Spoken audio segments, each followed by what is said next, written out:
કચ્છના ખાવડામાં ભૂકંપનો આંચકો આવ્યો હતો। ભૂકંપના આંચકાની તીવ્રતા 4.1 રિક્ટર સ્કેલની નોંધાઈ।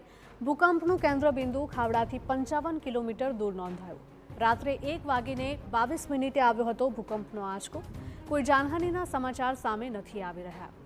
તો ઇન્સ્ટિટ્યૂટ ઓફ સિસ્મોલોજી રિસર્ચના જણાવ્યા અનુસાર શનિવારે મોડી રાત્રે 1:22 મિનિટે 4.1ની તીવ્રતાનો ભૂકંપ નોંધાયો હતો।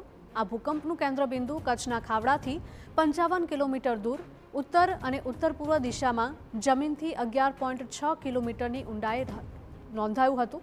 ભૂકંપની તીવ્રતા વધુ હોવાના કારણે ખાવડા તેમજ તેની આસપાસના મોટા વિસ્તારોમાં તેના જોરદાર કંપન અનુભવાયા હતા।